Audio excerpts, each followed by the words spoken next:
eleitos vereadores exerçam um mandato de 6 anos. A questão aí, Messias, é que talvez o fim da declaração de calamidade pública que é a grande questão.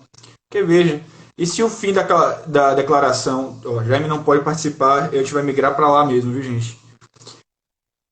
Mas se o fim, só para finalizar esse conteúdo, estou aqui, mande o convite. Mandei. Opa, E agora agora, apareceu rápido. Olha, dá para ver, tá um pouquinho, tá um pouquinho lento. Vocês estão conseguindo ouvir o professor?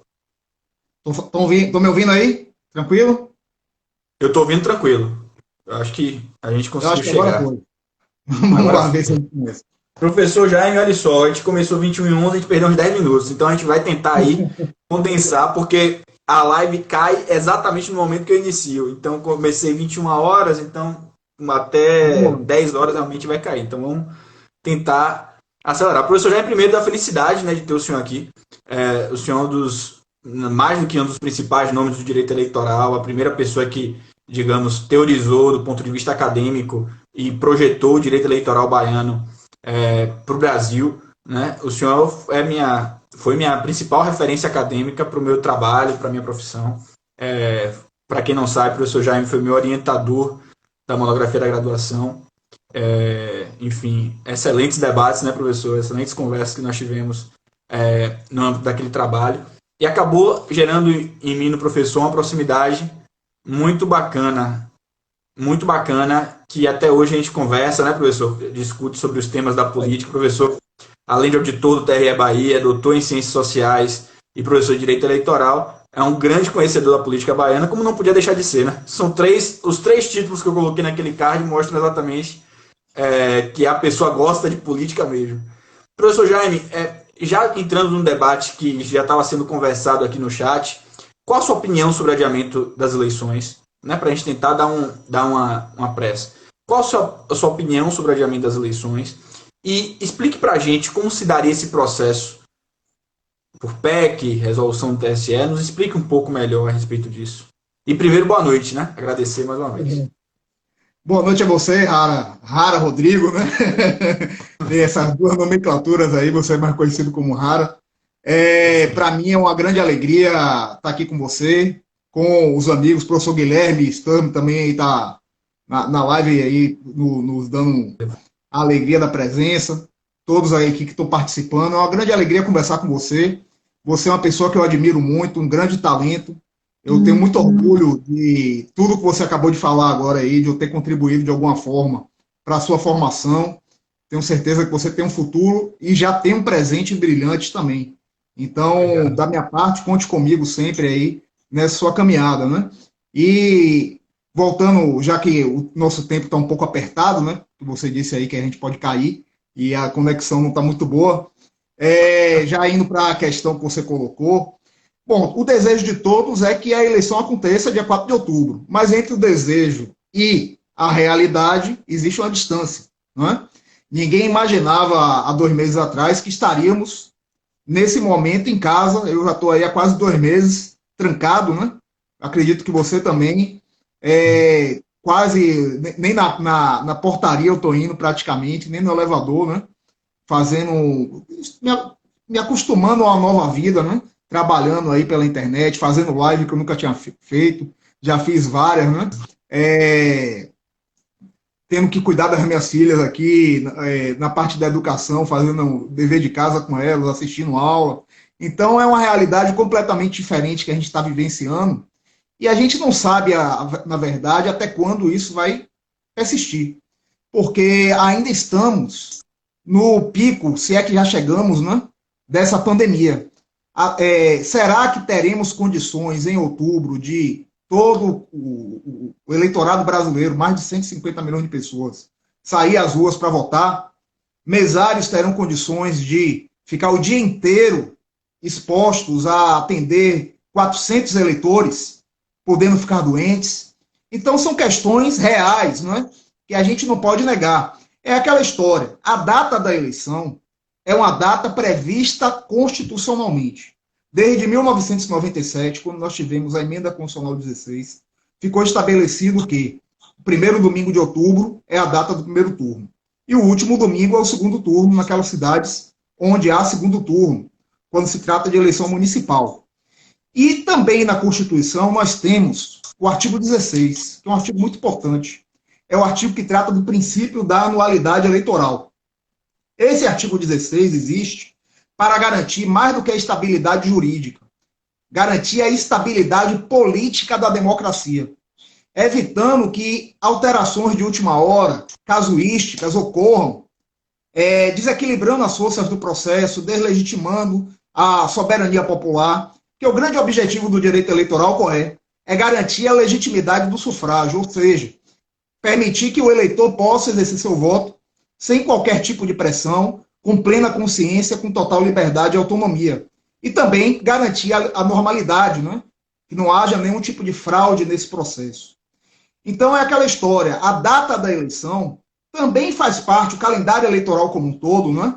Faz parte dessas regras do processo eleitoral, que de acordo com o artigo 16, não podem ser alteradas no intervalo inferior a um ano da data do pleito. Ou seja, se a eleição está marcada para o dia 4 de outubro, todas as regras eleitorais, inclusive a data da eleição, devem ser definidas um ano antes, ou seja, até o dia 4 de outubro de 2019, que já passou há muito tempo, quando ainda nem se falava em pandemia, nem mesmo na China, né? E a gente nunca imaginaria que estaríamos passando o que estamos passando agora. Só que tem um detalhe muito importante.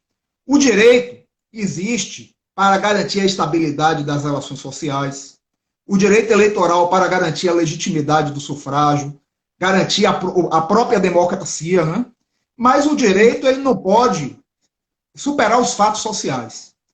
O direito é refém dos fatos sociais. E estamos diante de um fato social totalmente imprevisível, que é essa pandemia. Então, o que é que a Justiça Eleitoral tem feito até agora? A Justiça Eleitoral tem se reinventado, tem buscado alternativas para buscar cumprir todos os prazos legais desse calendário a contento. Até agora tem conseguido. Dia 4 de abril, nós tivemos o fim do prazo para a filiação partidária daqueles que pretendem se candidatar e também para essas pessoas o fim do prazo para trocar de domicílio eleitoral. Estávamos já na pandemia. O que é que a Justiça Eleitoral fez? Viabilizou de forma eletrônica a realização desses atos. Aí veio o desafio maior, talvez o maior de todos. Dia 6 de maio, o último dia para o alistamento eleitoral, para a revisão do título do eleitor, para a transferência do domicílio, que sempre foi feita de forma presencial, colhendo-se a biometria.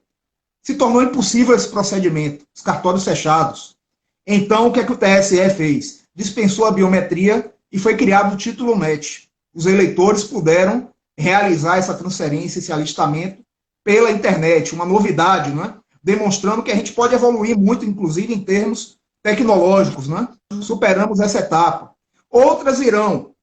Treinamento de mesários pode ser feito online, sem problema nenhum. Convenções para a escolha dos candidatos, aí a coisa já começa a complicar um pouco. Por quê? Nada impede que a convenção seja realizada online, tecnicamente. As convenções que estão marcadas para 20 de julho a 5 de agosto. Política, ainda mais na eleição municipal, o contato do candidato com a sua base, com os eleitores, a festa que é uma convenção, que é quando a campanha se inicia. Como fazer isso online? Já é um grande desafio. Mas vamos imaginar que consigamos. Se a pandemia continuar do jeito que está, vai chegar o dia da eleição, 4 de outubro. E como as pessoas irão votar sem poder sair às ruas? Qual a coragem que o mesário vai ter para trabalhar o dia inteiro submetido ali, por mais que ele tenha álcool gel, a condições insalubres de trabalho? A verdade é essa, não é? Seriam condições insalubres. Então, o próprio ministro Luiz Roberto Barroso, que vai assumir a presidência do TSE, já sinalizou que poderemos chegar numa situação trágica, crítica, de termos que adiar as eleições. Mas aí vem uma questão jurídica importante. E o artigo 16, como é que fica nisso? Cláusula pétrea. A data da eleição está englobada pelo processo eleitoral. Poderia ser alterada a data da eleição, até mesmo por PEC, se é uma cláusula pétrea? Bom, A data da eleição em si não é uma cláusula pétrea, mas a estabilidade do calendário é. E essa estabilidade foi estabelecida lá em 4 de outubro do ano passado, as regras da eleição desse ano, inclusive no que se refere à data. Porém, diante do fato social, o direito tem que sucumbir. E aí estaríamos diante de uma cláusula, de uma escolha trágica em que sentido? Uma cláusula pétrea de um lado, que seria o artigo 16, e do outro lado, como contrapartida, a própria legitimidade da democracia, que é o objetivo maior do direito eleitoral. Como realizar a democracia sem o eleitor, sem a presença do eleitor? Então, diante de uma situação dessa, o que é Edmilson Dantas, grande abraço, meu amigo. Estou vendo que você está aí na live também. Mas como eu estava dizendo, como realizar a democracia sem o eleitor, sem o mesário, sem a presença? Dá para fazer votação online? Muita gente fala sobre isso, não é? Tecnicamente daria, mas esbarraria em outra cláusula pétrea, o sufrágio secreto. Por quê? Porque a presença do eleitor no local de votação é fundamental para que o processo de votação seja vigiado. Se você pudesse votar em casa, a tecnologia existe para isso. Quem garante que alguém não estaria com um revólver apontado para sua cabeça para obrigar você a votar em algum candidato? Por isso que a eleição tem que ser presencial, né? Então não dá para votar online. Em resumo, podemos chegar numa situação crítica em que a data tenha que ser adiada. E aí qual é a solução jurídica?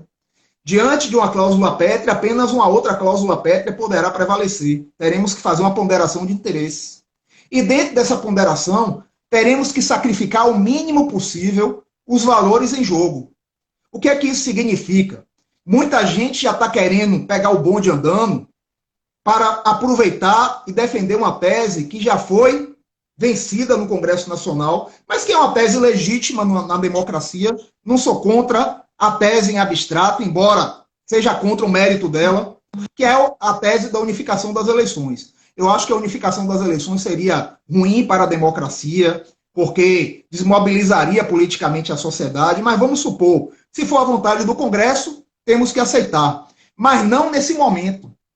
Esse momento é um momento excepcional. Estamos falando de mandatos que já estão concluindo no dia 31 de dezembro, cuja expectativa, quando foram estabelecidos lá em 2016, era uma expectativa de 4 anos. Então, esses mandatos, em regra, não podem ser prorrogados. Não há possibilidade de prorrogação. Porém, voltamos à escolha trágica. O fato se sobrepondo ao direito.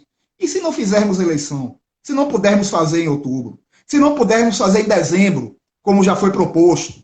Se tiver que ficar para o ano que vem, vamos simplesmente bater o pé dizendo que tem que fazer eleição sem eleitor? Não tem como. Se tivermos que adiar a eleição para o ano que vem, o que é que vai acontecer? Chegará o dia 31 de dezembro, os mandatos vão acabar. E aí vai ficar a vacância nos cargos. Todos os 5.570 prefeitos do Brasil vão sair do cargo. Quem é que vai entrar no lugar deles? Os vereadores também vão ter que sair. Muita gente defende, vai ser o juiz da cidade. Essa é uma proposta totalmente absurda, a meu ver. Primeiro, ontem eu participava de um debate com o professor Fábio Periandro e ele falou uma coisa muito interessante. Começa pela inconstitucionalidade dessa proposta. O juiz da cidade é um servidor público estadual, não é municipal. Então, ele participa de outra esfera de poder do Estado. Por que teria que ser ele? Primeira questão. Segunda, como é que o juiz da cidade ia assumir o cargo de prefeito e assumir também a função legislativa? Porque, lembrem, a eleição não é só de prefeito, é de vereador também. Então, a gente ficaria sem Câmara de Vereadores e teríamos o juiz, que seria o judiciário, o executivo e o legislativo ao mesmo tempo. Montesquieu seria completamente esquecido. Voltaríamos ao Rei Sol, não é? a Luís XIV. Não é? Então, essa é uma outra questão. Terceira, não temos tanto juiz assim. A Bahia tem 417 municípios, né? Imagine, professor, a única diferença é que os reis eles se diziam não deuses, mas filhos de deuses, então, do Deus. Então, a diferença entre eles e juízes poderia ser essa. Pois é, esse juiz teria que ser um deus, não seria mais o juiz Hércules de Orque, porque além de ser o juiz de tudo, que o juiz estadual muitas vezes é na cidade do interior, ele poderia ser obrigado a ser prefeito de 4 municípios ao mesmo tempo. Quer dizer, uma proposta totalmente inviável. Dentre as possibilidades, que são todas possibilidades excepcionais, qual é a que menos agride o ordenamento, a meu ver? Caso a gente tenha que adiar a eleição para o ano que vem, é prorrogar os mandatos dos prefeitos e vereadores, mas não para 2022. Prorrogar para a primeira oportunidade em que seja possível realizar a eleição. Por exemplo, se a gente tiver condições de fazer a eleição em março, prorroga os mandatos até abril. É o tempo de fazer a eleição em março, diplomar e dar posse aos eleitos. E aí, quem viesse a ser eleito cumpriria o restante do mandato até 31 de dezembro de 2024, né? Teria um mandato um pouquinho mais curto, mas diante de uma excepcionalidade. Então, eu vejo essa solução e eu entendo que essa solução excepcional, o ideal é que ela viesse a ser tomada no momento certo. Ainda não é o momento, a gente ainda pode esperar um pouco, mas esse momento está chegando, né? Daqui a um mês, 2 meses, talvez, através de uma emenda constitucional no ADCT, no Ato das Disposições Constitucionais Transitórias. Uma emenda que estabelecesse uma regra excepcional para o ano de 2020, diante da pandemia, e não uma regra definitiva. E mais, eu entendo que o menor sacrifício possível deveria ser realizado, né? E isso significa o quê? Combate a qualquer tipo de oportunismo. Quais são as regras vigentes para as eleições de 2020?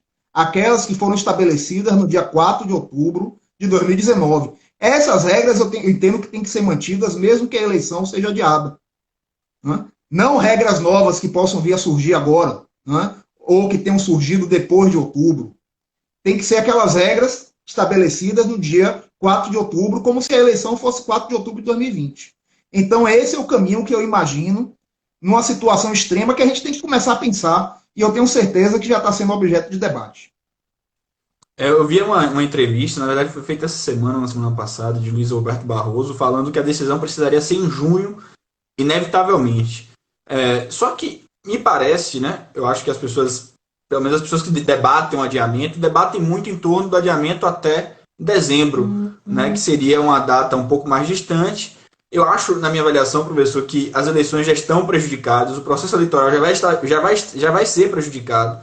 A gente tem que lembrar que, como já foi comentado aqui por Tarcísio e Edmilson, existe uma realidade de zona rural que é diferente da realidade das cidades. Existe aqui uma possibilidade de fazer uma campanha mais ou menos digital, coisa que não é possível fazer em diversos municípios, né, do interior, sobretudo no Nordeste, a maioria dos municípios não teriam essa condição. E sem falar que, somado a isso, existe a própria tradição de contato físico no processo eleitoral. Pois é, né? Que faz parte da democracia, né? Exatamente, a pessoa quer conhecer o político. Né? Imagine, por exemplo, o candidato que passa em dezenas de casas apertando mão. Ele pode ser um vetor de risco absurdo. Fazer campanha pela internet em Salvador é uma coisa, fazer no interior da Bahia ou em qualquer interior do Brasil é muito diferente. Na zona rural, não é, por exemplo, que às vezes não tem nem internet direito. Então é complicado realmente, né? E aí observe, Rara, a gente já tem ouvido uma série de ideias por aí. Todo mundo pensa uma coisa, né? Já se falou, por exemplo, em fatiar a votação.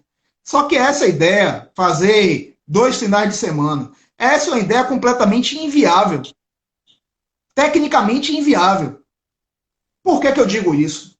Porque a votação, para quem não sabe, ela acontece no sistema eletrônico seguindo um ritual. Você liga a urna, 8 horas da manhã começa a votar. Antes de começar a votar, imprime a zerésima, que é um documento que comprova que naquela urna não tem voto. As pessoas votam sem que a urna esteja ligada na internet, isso é importante dizer. Então não tem como hacker invadir e alterar o resultado, mexer na votação. E aí, 5 da tarde, depois que o último eleitor vota, o que acontece? O mesário, digita um código, encerra a votação e automaticamente a urna já imprime o resultado daquela votação. O resultado é imediato. Então, através do boletim de urna, já se sabe o resultado ali na hora daquela urna. O que o TSE faz depois é só totalizar, é só somar, mas o resultado já está ali. Tanto é que no município do interior, um candidato a prefeito, por exemplo, bem organizado, ele já sabe o resultado antes da Justiça Eleitoral. Porque basta que ele coloque uma pessoa em cada local de votação, essa pessoa anote os boletins de urna, não precisa nem anotar, usa até, não é, o QR Code do celular. E aí vai ter a totalização ali imediata. Não é? E aí onde é que eu estou querendo chegar? Não tem como, tecnicamente, você permitir que a eleição aconteça num domingo, por exemplo. Algumas pessoas, por exemplo, são 400 eleitores. Vamos deixar só 100 votarem. Você teria que preparar a urna só para receber aqueles 100 votos. E teria que fazer esse procedimento todo e apurar o voto dessas 100 pessoas. Para no dia seguinte ou na semana seguinte, já falaram quatro finais de semana, os mais 100 votarem e outros 100. E aí eu pergunto a você se lembra muito bem que você é muito ligado na política. A eleição de Aécio e Dilma. Qual foi a grande polêmica naquele momento? A grande polêmica é de uma suposta fraude que teria acontecido e que não aconteceu por causa de 2 horas. O que é que ocorreu? Por causa do horário de verão, a eleição no Acre acabou 2 horas depois. A apuração já estava acontecendo. Só que o TSE não podia divulgar, porque a apuração é imediata. Só pôde divulgar quando chegou 5 da tarde no Acre. E aí já tinha apurado 90%. E aí se falou que estava todo mundo numa sala secreta, alterando o resultado, quando isso não acontece, não tem nada a ver, não tem nenhuma possibilidade disso. Mas se criou toda aquela celeuma, não é? Porque, na verdade, aquelas 2 horas naquela sala secreta foi para garantir o sigilo da apuração. Por que o sigilo? Porque ainda tinha eleitor votando. Se você chegasse 5 da tarde e começasse a divulgar resultado com o eleitor votando lá no Acre ainda era 2 da tarde, isso influenciaria no resultado, porque o eleitor muitas vezes tende a votar no candidato que está ganhando. Então seria uma manipulação da vontade do eleitor. Agora imagine, a gente está falando de 3 horas de diferença, 2 horas de diferença. Imagine de uma semana para outra. O TSE vai obrigar servidores da Justiça Eleitoral a ficarem trancados numa sala, guardando os BUs todos da cidade. É isso que vai acontecer durante uma semana, sem que ninguém possa ver o que está acontecendo. Trancar 10 pessoas numa sala por 2 horas dá para fazer. Agora dá para trancar uma semana sem que vaze o resultado, porque você já vai ter o resultado daquelas 100 pessoas que votaram no primeiro dia. E esse resultado poderá influenciar na votação dos outros eleitores, dos próprios candidatos. Imagine, o candidato vai ter uma semana sabendo que já está ganhando, que já está perdendo, para tentar virar o resultado, para comprar mais voto daqueles 300 que estão faltando, ou para cantar vitória, ou para desmobilizar o candidato que está sofrendo a derrota até ali. Então é completamente inviável. A gente tem que pensar soluções reais e não utópicas, soluções voltadas à realidade do processo eleitoral. Né? Porque às vezes se discutem as coisas como jogando ideia, vamos pensar isso. É o experimentalismo. A gente vive a sociedade do experimentalismo. Quando a gente precisa de planejamento, precisa de raciocínio, de razão, de lógica. Então, é muito complicada essa questão. É verdade que estamos diante de uma situação totalmente impensada há um tempo atrás. E a Justiça Eleitoral está se saindo muito bem. Tem buscado soluções criativas. O título NET foi uma ótima solução. Verdade. 70 mil, né, professor? 70 mil cadastros no TRE Bahia? Exatamente. 70 mil cadastros em uma semana, praticamente. Foi uma vitória enorme, né? Que o TRE Bahia conseguiu, uma participação grandiosa. Maior até, talvez, do que se tivéssemos o atendimento especial. Isso que foi bem interessante. Fazer um PS aqui, né? Só um parênteses, dando parabéns aí ao TRE Bahia, que é minha casa, né? O TRE Bahia hoje recebeu a notícia que é o Tribunal Regional Eleitoral mais produtivo do país nesse período. Então, parabéns a todos os colegas que conseguiram fazer, também aos magistrados, né? Conseguiram fazer do TRE Bahia essa referência nesse período, né? E é isso, a Justiça Eleitoral como um todo está de parabéns porque está conseguindo sair muito bem desse problema. Mas claro que pode chegar um momento em que tenhamos situações intransponíveis, né? E a eleição tem que ser adiada. Sim.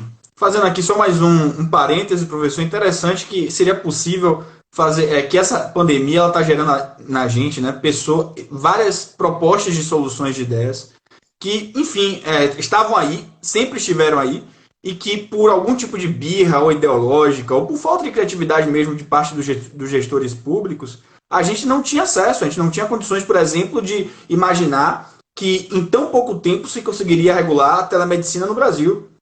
Passaram anos sem regular. E aí, de uma hora para outra, quando se viu a necessidade, começou aí o processo. Educação Entre outras.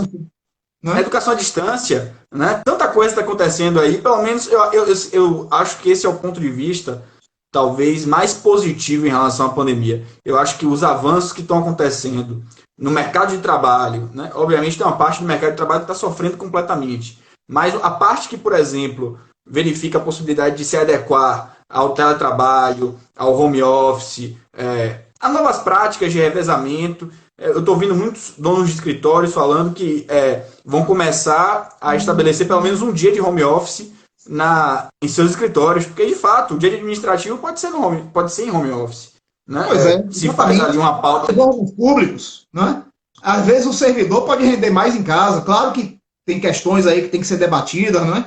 Limite de produtividade para o sujeito não virar um escravo também, né? Exatamente. Mas por outro lado, se você tiver metas razoáveis a serem cumpridas e você puder cumprir em casa, vai reduzir engarrafamento, reduzir custo com gasolina, não é?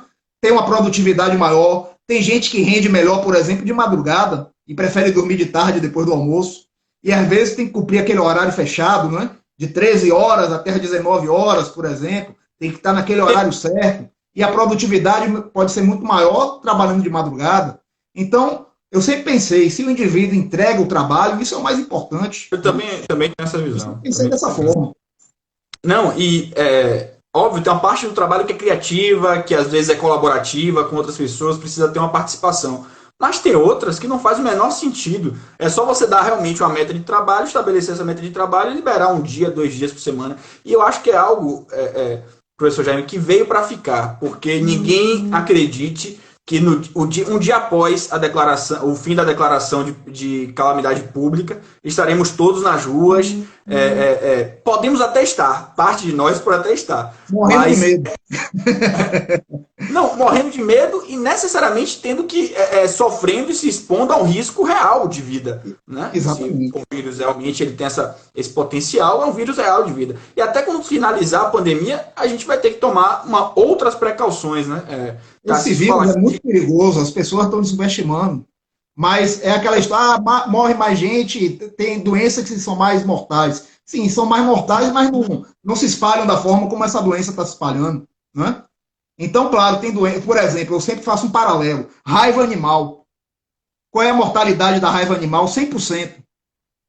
Se você pegar a raiva, você vai morrer. Mas quantas pessoas você conhece que já tiveram raiva animal? Né? Então, é aquela história diferente de uma doença que você sai na rua e está sujeito a ser contaminado a qualquer hora. Que várias pessoas pegam num grupo num avião, 20 pessoas saem contaminadas daquele avião, né? Porque conviveram ali 2, 3 horas com aquela outra pessoa. Então, realmente, a gente tem que ter todas essas análises, né? Fazer todas essas observações antes de pensar os próximos passos. A gente está vivendo realmente um mundo completamente diferente. Né? E as eleições vão ser ótimas, né? Porque, veja, uma coisa é você cancelar uma festa, outra coisa é você cancelar o processo eleitoral democrático. Indiscutivelmente, ele vai precisar ocorrer. E aí, quando ele ocorrer... Só não pode cancelar a democracia, né? Não, exatamente. Pode até ter alterado, mas a democracia não. Imagine, por exemplo, ter que pedir voto, conversar com as pessoas com máscara. Vai ser uma situação completamente diferente, né? Para quem atua nessa área, para quem gosta de política. Já dizem que o candidato muitas vezes é mascarado, né? Aí vai ser a máscara de verdade. Verdade. A gente sempre fala, o candidato tem que tirar a máscara perante o eleitor, e aí vai tirar, literalmente, não vai. Não. E o álcool gel, que a gente ficava dizendo que somente candidatos que eram vestutos, que eram arrogantes, eles passavam álcool gel para falar com o povo. Agora todo mundo vai ter que passar álcool gel para falar com o povo. Quem não passar álcool gel, aí sim é que vai estar cometendo um erro. Tarcísio, ele fala que as soluções que sem a pandemia levariam anos a ser adotadas, estão realmente sendo adotadas. É um dos exemplos que eu trouxe aqui, são vários, na verdade. A gente pode discutir várias questões aí que estão sendo adotadas, inclusive pelas prefeituras, relativa à abertura de negócios, relativa a desenvolvimento de processos que estão sendo tomados dentro de casa. E, infelizmente, teve que ser esse momento triste que a gente está vivendo, o start, né, para a gente ter essa visão um pouco mais interessada a respeito desses problemas. Trouxe aqui uma pergunta que foi trazida: em que dimensão prática a pandemia, mais técnica, de Elvis Bittencourt, ele fez na caixa de perguntas que eu abri hoje, em que dimensão prática a pandemia vai diminuir a fiscalização de ilícitos eleitorais? E aqui eu queria juntar uma outra questão, professor, se o senhor me permitir. Hoje, a gente está vendo uma série de candidatos, a prefeitura, o governo do estado, organizações sociais, fazendo distribuição de alimentos nesse período de pandemia. A gente sabe que aí existe um limite em torno do abuso econômico e do abuso do poder político. Se o senhor puder pegar essa pergunta e também relacionar com essa questão, eu agradeceria. Vamos lá. Primeiro, mandar um abraço para Edilberto Ramos, meu colega de faculdade, que sempre está curtindo aí nossas lives. Um grande abraço. Ele que trabalha com um grande amigo aí, com o professor Rodolfo Pamplona, lá na Justiça do Trabalho. Então, um abraço também para você, Edilberto. Mas, voltando aí à questão, como a pandemia pode influenciar a questão da fiscalização dos ilícitos, né? Bom, a pandemia pode, na verdade, impacta até a forma como os ilícitos vão ser praticados, né? Se a gente for observar bem. Porque, por exemplo, muitos ilícitos são praticados a partir do contato do corpo a corpo do candidato com o eleitor. E, por exemplo, realização de jantares, festas, né?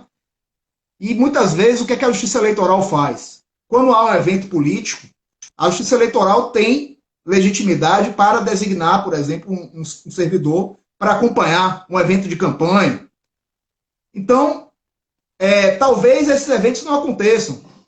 E aí não teríamos como ter alguma consequência ruim de um evento que não está acontecendo. Mas pode ser que esse evento aconteça de alguma forma e também haja uma dificuldade maior da Justiça Eleitoral designar um servidor para acompanhar um evento desse, se tivermos que ficar a maioria dos servidores em home office, não é? É uma outra questão interessante, não é? Em relação a isso. Então, os ilícitos que eu imagino que podem realmente aumentar, e aí a Justiça Eleitoral vai ter que ficar de olho sempre, né, como sempre fica, são aqueles relativos realmente a condutas vedadas e abuso de poder econômico. Principalmente sob o argumento de ser uma causa social, de argumentos humanitários, né? Nesse momento, evidentemente, tem muita gente perdendo emprego, tem muita gente passando dificuldade. Então, cestas básicas sendo doadas, por exemplo. É possível doar cestas básicas? É possível um prefeito estabelecer um novo programa social de assistência, né, nesse momento? Ou, a partir de julho, que é o momento mais crítico, 3 meses antes do pleito? Olha só, em relação a esses novos programas sociais, a própria legislação já faz uma exceção. Em situações de estado de emergência, poderá ser estabelecido novos programas sociais, além de ser possível a continuidade daqueles que já foram estabelecidos previamente. Então, eu não vejo problema, a princípio, de uma prefeitura estabelecer um novo programa social, por exemplo, de combate à pobreza, de combate a consequências da doença, não é? Da epidemia, da pandemia, nesse momento. Agora, sempre a gente tem que observar o seguinte: houve algum tipo de aproveitamento eleitoral daquela conduta? Num sentido amplo, o aproveitamento sempre existe em relação a qualquer coisa. A gente não pode radicalizar. Por exemplo, Robigol, né? Jogou no Bahia, centroavante do Bahia lá no 2000, 2001. Ele foi jogar no Paysandu depois, lá no Pará, foi artilheiro do Paysandu, e quando ele jogava no Paysandu, ele foi candidato a vereador e foi o mais votado da cidade. Túlio Maravilha, a mesma coisa. Qual foi o abuso de poder que ele praticou? O abuso foi meter bola na rede do Remo, do clube do Remo, fazer gol. Né? A torcida gostou dele e ele foi eleito, né? Virou ídolo da torcida. Então é aquela história. O aproveitamento político que alguém pode ter de uma conduta que tem outras intenções até, que não são necessariamente intenções enviesadas para a conquista do voto, é natural, né? Acontece. O indivíduo pode se popularizar por vários motivos, né? Então, claro que pode haver algum tipo de vantagem para quem está praticando o assistencialismo agora, mas isso por si só não veda a conduta. O que veda é quando, de forma explícita, nós temos aí uma busca desse aproveitamento. Por exemplo, aquilo que Donald Trump estava sinalizando que ia fazer nos Estados Unidos, distribuir cheque cidadão, né, para as pessoas que estavam sem renda, com o nome dele grifado bem grande no cheque. Aquilo ali tem um simbolismo, não é? Aquilo é abuso de poder político clássico, abuso da máquina administrativa. É aquela história, o mesmo raciocínio que a gente deve ter em relação à improbidade administrativa, em relação à questão da impessoalidade dos atos administrativos, a gente tem que buscar para o direito eleitoral. Então é um bom parâmetro, né? Observar se aqueles atos praticados têm apenas a intenção de ajudar ou se tem ou não a intenção eleitoral por trás, o que é muito difícil. É muito difícil. O tema do abuso do poder nas eleições eu reputo como o tema mais importante do direito eleitoral. Por quê? Porque o grande objetivo do direito eleitoral é garantir a legitimidade do sufrágio, como eu falei há pouco. É garantir que o eleitor tenha total autonomia e liberdade para decidir sem qualquer tipo de pressão. Mas, por outro lado, não é? O Zé Jairo Gomes fala que toda campanha é sempre desigual. É verdade, igualdade é um mito, né? Para qualquer coisa. Né? A gente busca a igualdade, mas a igualdade efetiva nunca vai existir. Mas, como eu estava dizendo, o abuso do poder, ele é de difícil configuração. Por quê? Porque o poder é um pressuposto da sociedade, é um pressuposto da condição humana.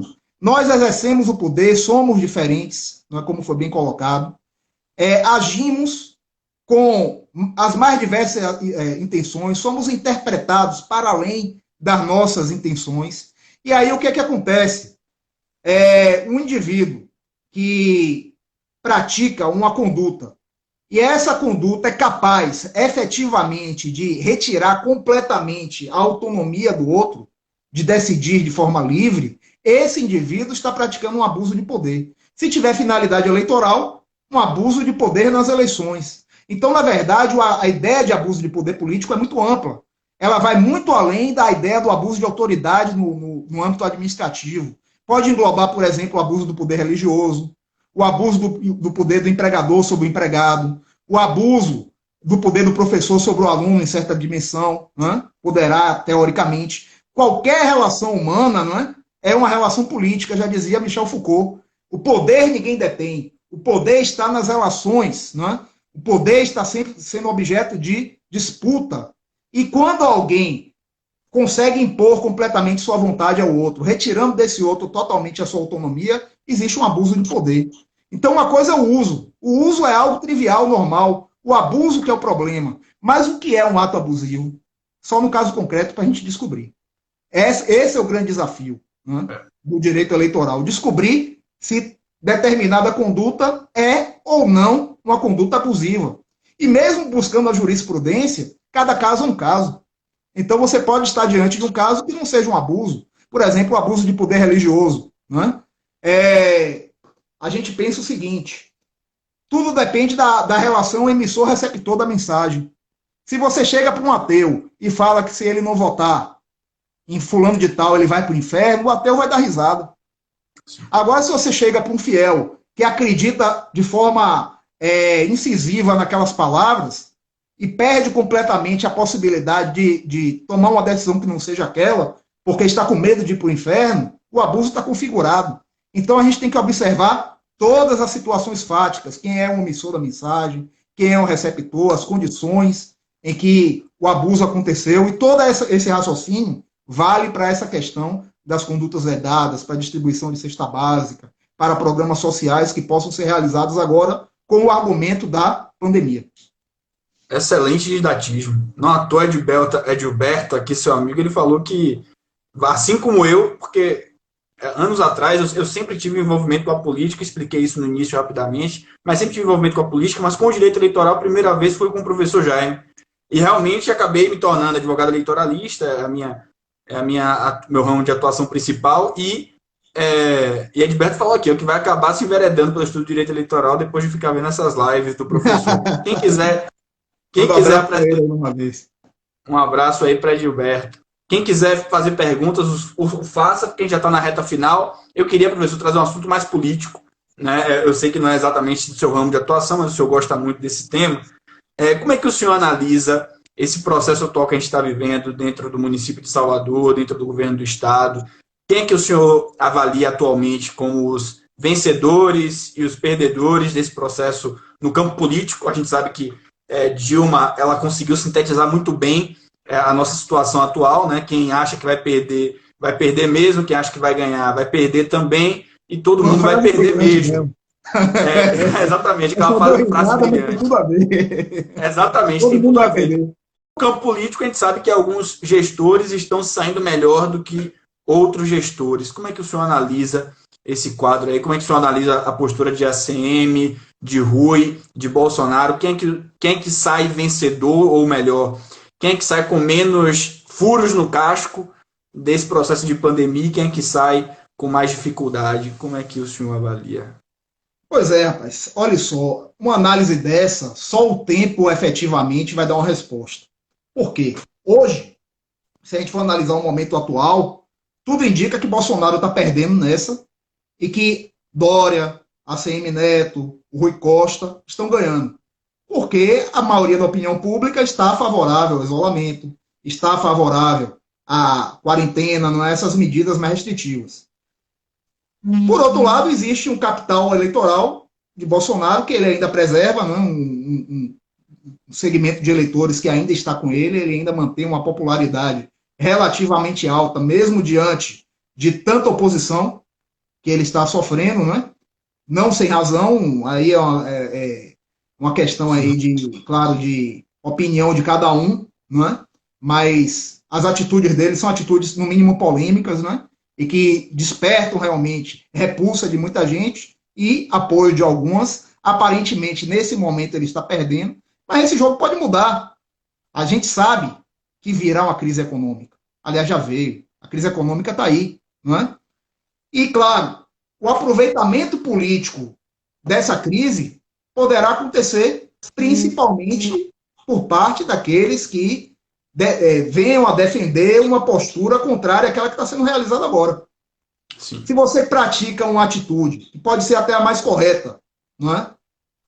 Diante da, talvez, um único caminho possível, sim, mas sabendo que vai haver ali uma consequência nefasta depois, porque é inevitável essa consequência, é muito fácil também se opor a essa atitude e depois surfar na onda de eu avisei, não é? Porque a questão é a seguinte, a política é discurso, a política é manipulação de dados, a política é convencimento. Então, muitas vezes, a única saída é caminho A. Mas o sujeito se coloca contra o caminho A porque ele sabe que aquela saída é uma saída ruim. É a única, mas é ruim. Então, o caminho do impossível sempre é mais interessante, não é? Do improvável. O utópico. Não é à toa que na história da política a gente observa como, muitas vezes, ideologias dos mais diversos vieses, não é? Direita, esquerda, se aproveitaram dos sonhos e das utopias. Não é? Criar uma utopia e um mundo ideal é muito fácil. O mundo real que é difícil. Então, diante de uma realidade ruim e inevitável, falar sobre o utópico, o sonhador, o impossível, pode vender muito. Então, quem, muitas vezes, é uma questão de estratégia, quem aposta no impossível, sabendo que o real é o caos que vem aí, pode se dar bem. Então, pode ser que aqueles que estejam contra essas políticas venham a se dar bem, embora agora estejam se dando mal. A política é muito dinâmica. Para a eleição de 2022, ainda faltam aí mais de 2 anos, né? O cenário está se montando. Quem será o candidato do PT, por exemplo? O PT vem forte de qualquer forma, né? Bolsonaro vai vir forte também, porque ele já demonstrou que tem uma parte do eleitorado que está com ele, não é 50% e nunca foi. Também tem esse lado, né? Mas ele tem os seus 20 e poucos por cento, como o PT também tem. Um candidato de centro pode ser uma alternativa para buscar aí fugir de uma polarização, né? Talvez alguém do PSDB, do DEM, que também está se mobilizando, né? Ou alguém alguma novidade, né? Como o Partido Novo, um candidato que a gente está na era dos outsiders também, né? Um candidato, às vezes, não tão conhecido também pode chegar. O próprio Bolsonaro surfou na ideia de ser um outsider do sistema, né? Isso a gente observou na Itália, com o movimento Cinco Estrelas, né? Que um comediante, Beppe Grillo, liderou e hoje lidera a Itália, né? Esses políticos novos. Podemos na Espanha, né? Forças políticas tradicionais do Brasil ainda estão fortes aí, também poderão se aproveitar. Um Ciro Gomes, por exemplo. Ciro Gomes, ele está deixando, desde do segundo turno de 2018, uma posição muito clara. Ele é contra Lula e é contra Bolsonaro. E boa parte do eleitorado não suporta Lula e não suporta Bolsonaro. Então, essa terceira via, quem soubesse aproveitar e capitalizar, pode se dar bem também. Então, o cenário está muito aberto. Eu acho que a gente vai ter uma eleição muito interessante. Ainda tem Sérgio Moro nisso tudo, né? Que também atua num campo aí, disputando votos com o Bolsonaro, mas também votos do centro, né? Então, teremos uma eleição muito interessante e as eleições municipais de 2020 poderão começar a sinalizar alguma coisa. Eu digo alguma coisa por quê? Porque muita gente bate na tecla de que a eleição municipal é um termômetro para a eleição nacional. Isso é muito relativo. A eleição municipal tem as suas peculiaridades completamente diferentes. Por exemplo, tem estados em que determinado partido é fortíssimo. Tem outros que ele simplesmente não existe. Então, o PSDB no Rio de Janeiro, por exemplo, ele não existe. Já em São Paulo, sempre foi forte. Faz governador há muito tempo. Não é? Aqui na Bahia, a polarização sempre foi os carlistas, o DEM, o PFL e o PT. Não é? Sempre foram esses dois aí no plano estadual. Mas em Salvador, por exemplo, o PT nunca ganhou a prefeitura. Embora Salvador sempre tenha votado muito no PT. Então, nós temos muitas variáveis, né, na análise desse jogo.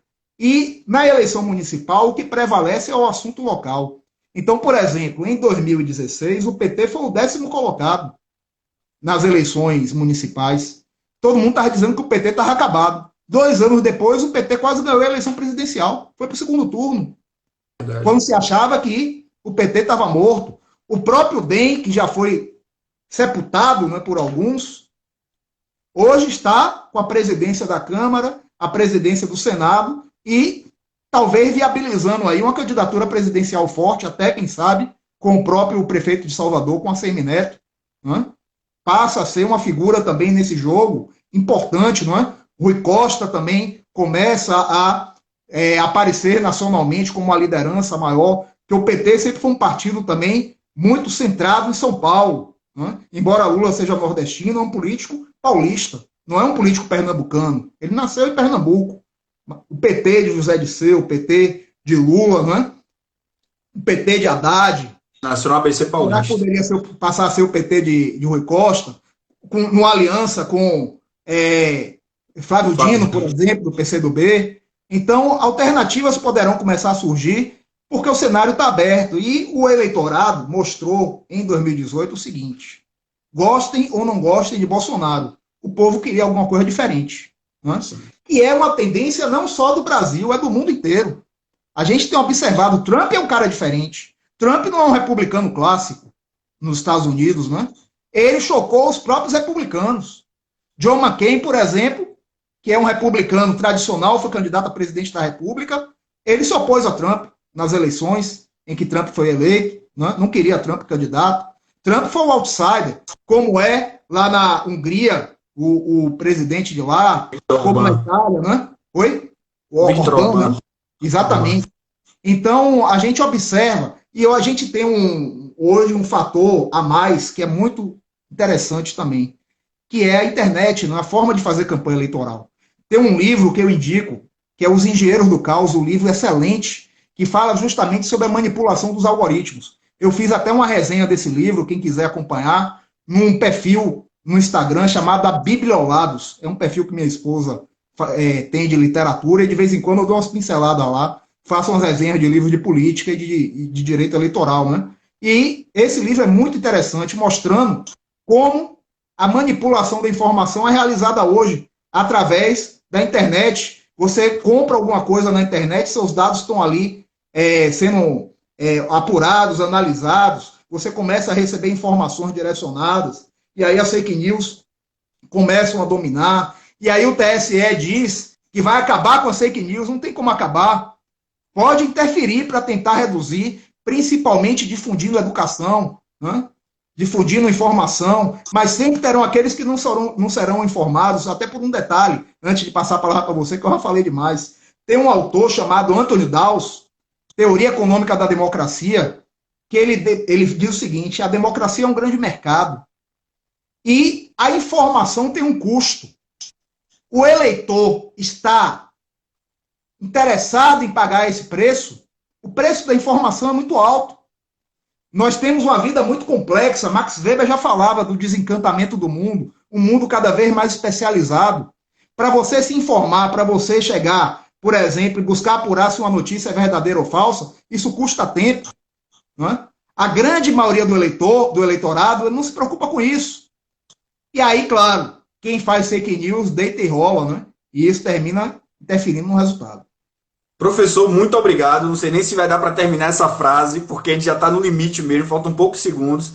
Lhe agradeço demais pela participação, agradeço a todos que ficaram até o final. Vamos marcar uma outra live só para a gente discutir política, professor. Vamos sim, vamos fazer jurídicos, porque realmente tinha muita coisa para falar que eu vou ter que falar no seu inbox de WhatsApp, porque de fato não dá para falar mais agora. Mas obrigado, boa noite a todos. Professor, fique bem e...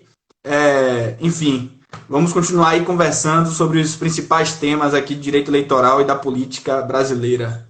Obrigadão. Obrigado mais uma vez, Rara, e obrigado a todos os amigos aí, eu vi muitos amigos aqui participando, um abraço a todos, né? Não deu pra gente interagir muito com vocês, porque o tempo é curto, as lives são assim mesmo, mas foi um grande prazer e pode ter certeza que eu tenho muito orgulho de você, como nossos alunos, né? São sempre nossa continuidade. Ainda mais um aluno brilhante como você. Então, quando eu vejo o seu sucesso, que eu sei que vai ser cada vez maior,